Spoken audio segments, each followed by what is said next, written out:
Viewers எல்லாருக்கும் cooking ஜெட்டின் hearty welcome.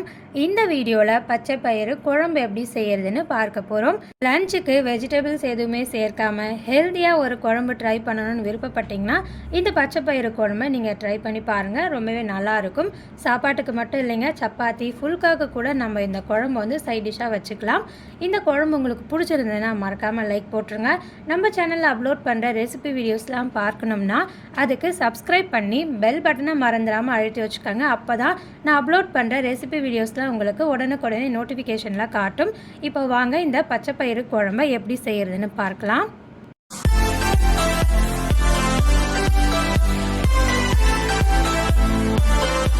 பச்சை பயிறு குழம்பு செய்கிறதுக்கு பச்சை பயிரை வெறுமனே வறுத்து எடுத்துக்கணும். அதுக்கு கடாய் சூடானதும் அடுப்போட அனலை மீடியமில் வச்சுட்டு 1 கப் அளவுக்கு பச்சை பயிறு சேர்த்துட்டு வறுத்துக்கங்க. 1 கப்பு பச்சை பயிறுங்கிறது 200 கிராம் அளவு. இந்த 1 கப்பு பச்சை பயிரில் நம்ம குழம்பு செய்தோம்னா 4 பேருக்கு சரியாக இருக்கும். உங்களுக்கு வந்து குழம்பு அதிகமாக வேணும்னா அதுக்கேற்ற மாதிரி பச்சை பயிரோட அளவை அதிகப்படுத்திக்கங்க. குறைச்சி வேணும்னா குறைச்சி சேர்த்துக்கங்க. இந்த பச்சை பயிறு வறுக்கிறது பார்த்திங்கன்னா கலர் சேஞ்ச் ஆகிற மாதிரிலாம் வறுக்கக்கூடாது. கொஞ்சம் லைட்டாக தான் நம்ம வறுத்துக்கணும். அதனால 5 நிமிஷத்துக்கு மட்டும் வறுத்துக்கங்க. நான் இதை 5 நிமிஷத்துக்கு வறுத்துட்டேன். இப்போ நான் இதை எடுத்து வச்சிடுறேன், இருக்கட்டும். அடுத்ததாக பச்சை பயிறு குழம்பு செய்கிறதுக்கு குக்கரில் 3 டேபிள் ஸ்பூன் அளவுக்கு கடலை எண்ணெய் சேர்த்துக்கிறேன். கடலை எண்ணெய் தான் சேர்த்துக்கணும்னு இல்லை, நம்ம வீட்டில் என்ன குக்கிங் ஆயில் யூஸ் பண்ணுறோமோ அதை சேர்த்துக்கலாம். இப்போ இதில் தாளிப்புக்கு 1 இன்ச் அளவுக்கு பட்டை, 3 ஏலக்காய், 2 லவங்கம், கொஞ்சமாக ஜாதி பத்திரி எடுத்து வச்சுருக்கிறேன். அதை இப்போ இதில் சேர்த்துக்கிறேன். இப்போ நம்ம சேர்த்த இன்க்ரீடியன்ஸில் ஜாதி பத்திரி ஆப்ஷனல் தான், விருப்பம் இருக்கவங்க சேர்த்துக்கங்க. அடுத்ததாக இதில் தாளிப்புக்கு ஒரு பிரியாணி இலை சேர்த்துக்கிறேன். அடுத்து இது கூடவே 1/2 டீஸ்பூன் அளவுக்கு பெருஞ்சீரகத்தை சேர்த்து தாளிச்சுக்கிறேன். பெருஞ்சீரகம் பொரிஞ்சதும் இதில் வெங்காயத்தை சேர்த்துக்கணும்.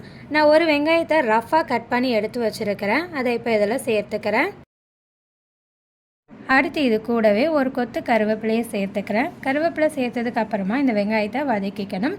வெங்காயத்தை வதக்கிறது பார்த்திங்கன்னா வெங்காயத்தோட கலர் வந்து கொஞ்சம் லைட்டாக சேஞ்ச் ஆகி வரணும். அது வரைக்கும் நான் இந்த வெங்காயத்தை வதக்கிக்கிறேன். இப்போ இந்த வெங்காயத்தோட கலர் லைட்டாக சேஞ்ச் ஆகி வந்துடுச்சு. அடுத்ததாக இதில் இஞ்சி பூண்டு விழுது சேர்த்துக்கணும்.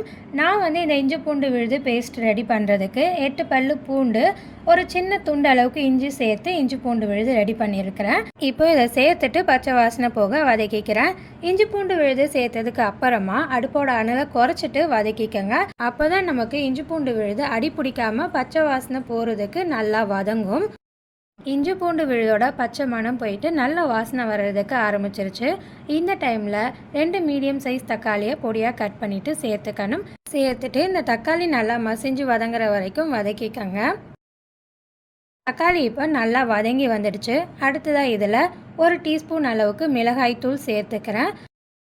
அடுத்து இது கூடவே 1/2 டீஸ்பூன் அளவுக்கு தனியாத்தூள் சேர்த்துக்கிறேன். அடுத்து இதில் 1 டீஸ்பூன் அளவுக்கு கறி மசாலா தூள் சேர்த்துக்கிறேன். கறி மசாலா தூளுக்கு பதிலாக கரம் மசாலா தூள் நீங்கள் சேர்த்துக்கிறதா இருந்தாலும் சேர்த்துக்கங்க. அடுத்து இதில் 1/4 டீஸ்பூன் அளவுக்கு மஞ்சள் தூள் சேர்த்துக்கிறேன். சேர்த்துட்டு நம்ம சேர்த்த இந்த மசாலா பொடிங்களோட பச்சை வாசனை போகிறதுக்காக நான் நல்லா வதக்கிக்கிறேன். மசாலா பொடிங்களோட பச்சை வாசனை போக நல்லா வதக்கியாச்சு. அடுத்ததாக இதில் நம்ம ஏற்கனவே வறுத்து வச்சுருக்கிற பச்சை பயிரை சேர்த்துக்கணும். பச்சை பயிரை 3 வாட்டி நல்லா கழுவிட்டு எடுத்து வச்சுருக்கிறேன். நான் இப்போ இதில் சேர்த்துக்கிறேன். அடுத்து இதில் 5 கப் அளவுக்கு தண்ணி சேர்த்துக்கணும். நான் கப்பில் பச்சை பயிரை அளந்ததுனால 5 கப்பு தண்ணி சேர்த்துருக்கிறேன். நீங்கள் டம்ளரில் அளந்துருந்தீங்கன்னா அதில் 5 மடங்கு தண்ணி சேர்த்துக்கங்க. அடுத்ததாக இந்த குழம்புக்கு தேவையான அளவுக்கு உப்பு சேர்த்துக்கணும். உப்பு உங்களோட டேஸ்ட்டுக்கு ஏற்ற மாதிரி சேர்த்துக்கங்க. உப்பு சேர்த்ததுக்கு அப்புறமா இது எல்லாத்தையும் நல்லா கலந்து விட்டுக்கணும். நல்லா மிக்ஸ் பண்ணி விட்டுட்டு குக்கருக்கு மூடியை போட்டு 4 விசில் வர வரைக்கும் பச்சை பயிரை வேக வச்சுக்கணும்.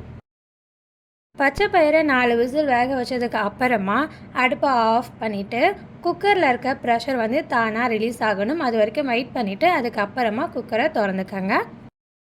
குக்கரை திறக்கும் போதே நல்ல வாசனை வருது. நம்மளுடைய பச்சை பயிறு குழம்பு ஆல்மோஸ்ட் ரெடி ஆயிடுச்சு.